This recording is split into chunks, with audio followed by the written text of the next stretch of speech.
Hoje a gente vai discutir sobre um tópico muito importante.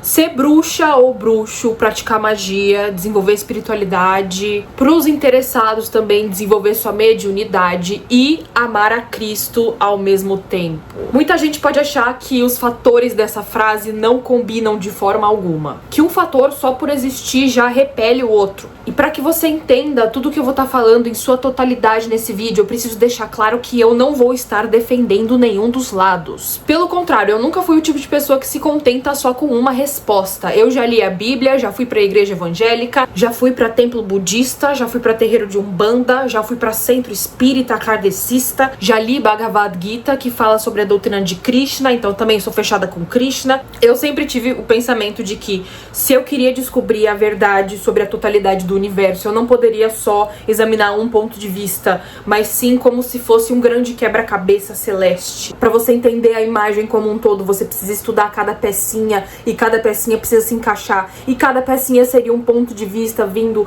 de um lugar do mundo diferente, de uma cultura diferente. Não é só porque a gente nasceu no Brasil e certa religião predomina nesse lugar que a gente deve se contentar só com as respostas que vêm desse lugar. Então, mesmo que você já seja de alguma dessas crenças, eu preciso que você entenda que o meu objetivo com esse vídeo não é te convencer a nada, muito menos te converter a nada. Nesse vídeo eu vou te passar mais perguntas e questionamentos do que afirmações certeiras. E eu gostaria que você fizesse a sua própria reflexão e no fim me respondesse. Pois bem, espiritualidade versus religião. Isso é um tópico que tá muito em alta essa semana, especialmente porque uma taróloga que eu acompanhava e eu gostava muito também, que tinha cerca de 1 milhão de seguidores no TikTok, resolveu renunciar ao tarô, disse que não ia mais postar vídeo de tarô porque ela encontrou Jesus. E tá tudo certo, parabéns pra ela, vamos sempre ficar felizes por alguém que encontrou o próprio caminho. A questão aqui, que ficou pra trás, é que é o que a maioria das pessoas estão reclamando, é que ela agora deixou pra trás uma base com 1 milhão de seguidores que agora estão se perguntando: será que o que eu tô fazendo é do demônio?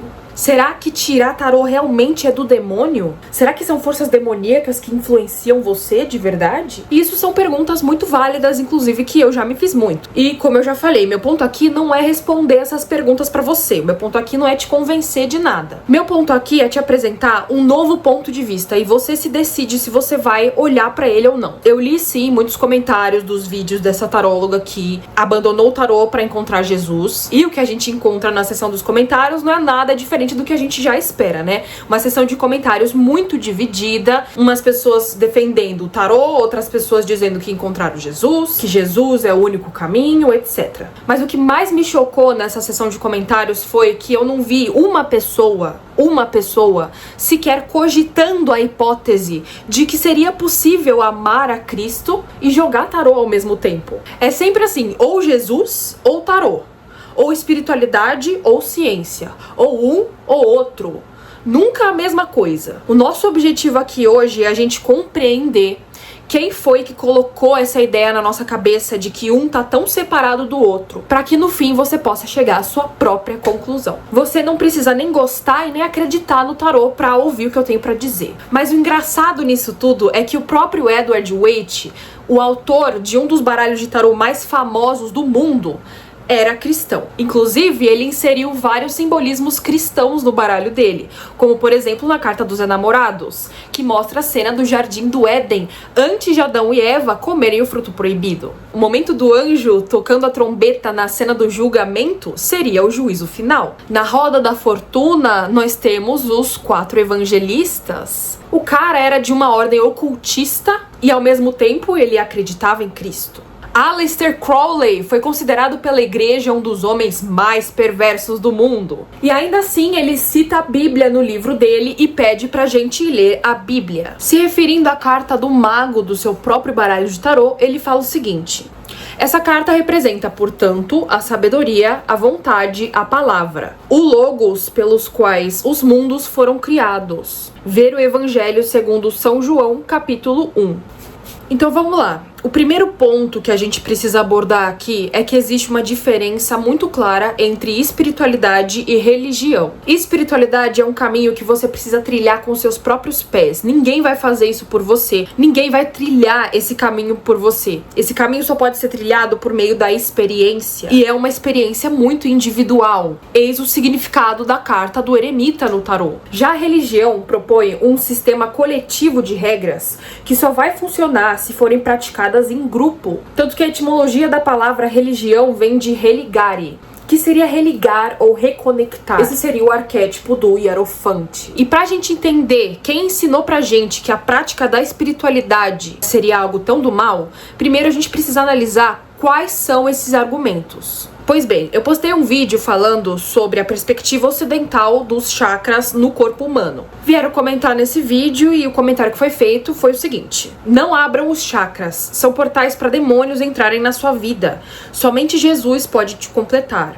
Esse é um aviso sincero de quem quer seu bem, mas você pode só ignorar e achar que eu sou mais um intolerante religioso. Não quero ver ninguém indo jogar ódio contra esse rapaz, primeiro porque não é isso que eu ensino aqui no meu canal, e segundo porque eu realmente acredito que ele realmente está tentando ajudar as pessoas de um ponto de vista genuíno vindo da parte dele. Esses argumentos provavelmente vêm de um ponto de vista de alguma tradição cristã. E essas convicções também muito provavelmente vêm de trechos da Bíblia, que condenam a prática da adivinhação, que condenam a prática do contato com os mortos. De acordo com o próprio documento que você usa para se basear, Jesus disse que Deus reside dentro de cada um de nós. E me responde uma coisa, por favor. Por que quando Jesus andou sobre a água, multiplicou os peixes e transformou a água em vinho, isso foi considerado algo sagrado, mas quando nós experienciamos a magia que existe na vida e dentro de nós, isso é algo do demônio. Isso obrigatoriamente tem que ser uma força do mal agindo sobre nós. Sendo que a Bíblia cita que nós somos a imagem e semelhança de Deus e que nós também podemos ser como Ele. Você pode dizer que é porque só Jesus veio mostrar o caminho, mas Ele mesmo nos disse que nós podemos ser como Ele. João 13,15, porque eu vos dei o exemplo, para que como eu vos fiz, façai vós também. Mateus 5,48, sede vós perfeitos, como perfeito é o vosso Pai Celestial. Lucas 6,40, o discípulo não está acima do mestre. O discípulo não está acima do mestre, mas todo aquele que for bem instruído será como seu mestre.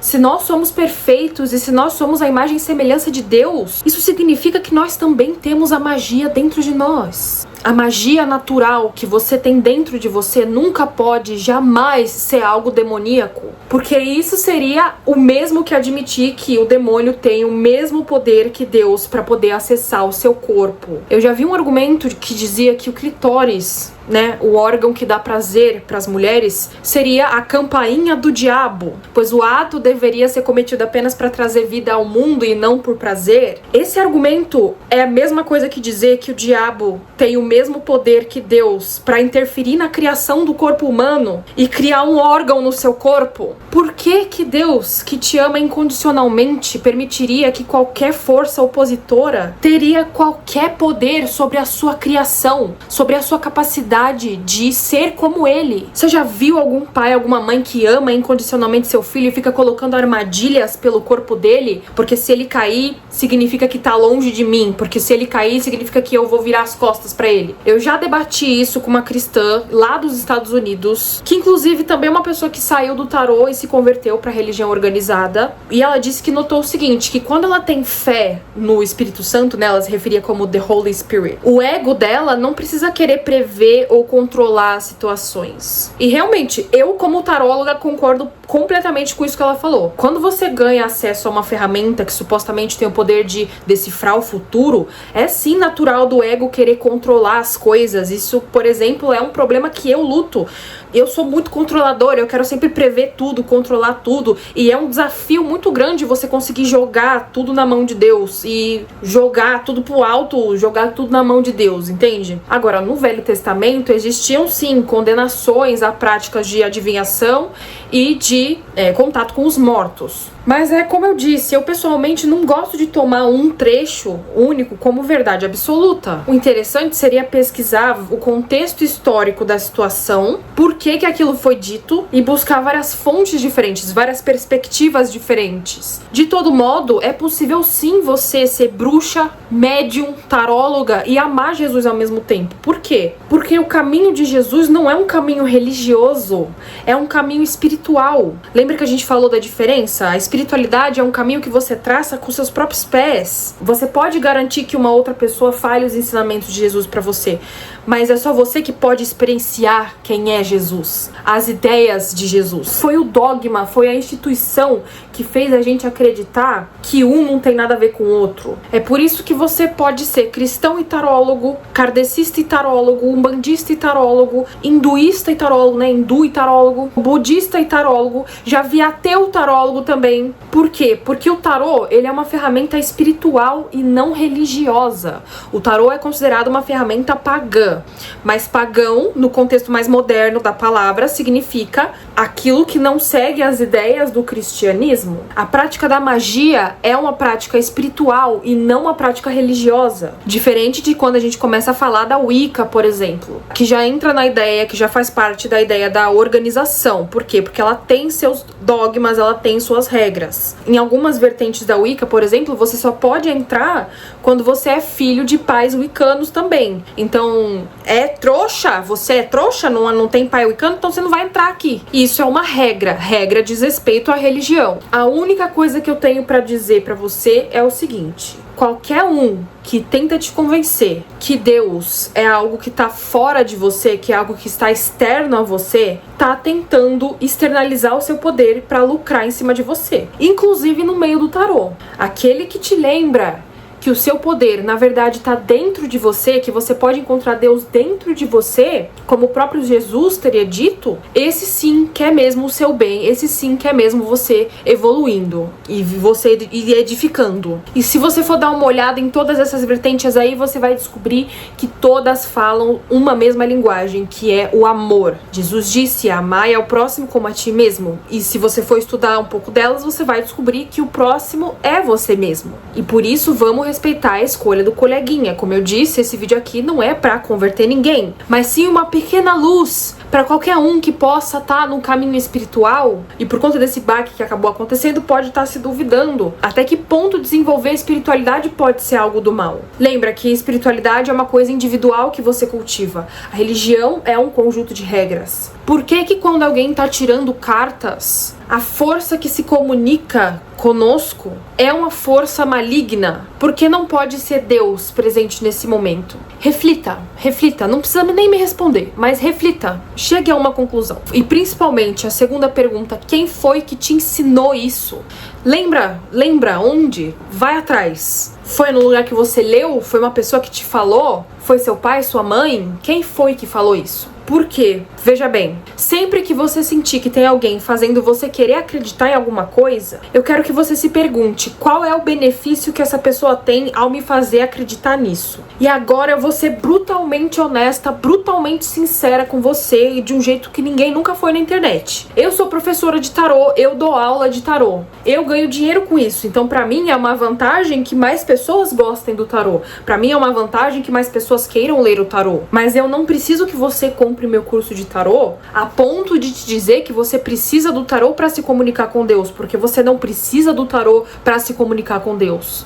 Que Constantino não acreditava em Jesus. Constantino, inclusive, era pagão. A definição moderna que se tem de pagão hoje em dia é que não segue os ensinamentos do cristianismo. Constantino seguia múltiplos deuses, porque ele era romano. Isso só confirma que a gente não precisa estar debaixo de um teto, de uma instituição, para cultuar Jesus, para cultivar o amor de Jesus no nosso coração. Agora, eu não preciso que você compre um curso de tarô comigo para saber que o que eu tô fazendo é porque eu acredito de verdade que causa um impacto positivo nas pessoas. O tarô, por exemplo, já me ajudou a me afastar de um homem que era perigoso. E aí só depois eu fui descobrir que ele era mesmo perigoso. Então o tarô também pode ser uma ferramenta de proteção. É também uma ferramenta de estratégia de negócios, porque já ajudou muitas pessoas a prosperarem nos negócios. Também pode ser uma ferramenta de segurança, porque eu já fiz uma leitura para uma aluna minha que ela ia viajar, ela tava com uma viagem marcada, mas ela veio comigo falar que tava com uma sensação muito ruim, falar que ela tava com um mau pressentimento. Ia ser uma viagem que ia ela, o marido dela e a sogra dela, né?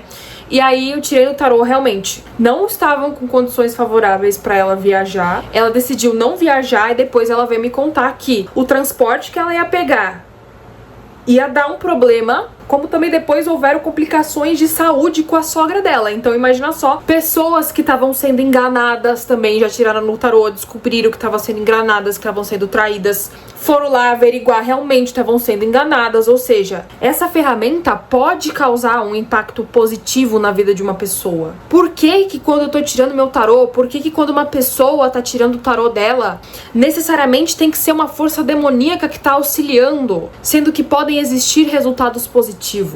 E aí você diz, mas você estaria interferindo nos planos de Deus. Tá, mas se fosse plano de Deus que essa minha aluna fosse pra essa viagem, por que então que ela tava com um sentimento ruim no peito? Algo dentro dela já tava dizendo pra ela não ir. Se depois de todas essas reflexões que eu passei nesse vídeo, você ainda chegar à conclusão que o tarô é uma ferramenta do mal, que desenvolver sua espiritualidade é uma coisa que te faria mal, tá tudo bem.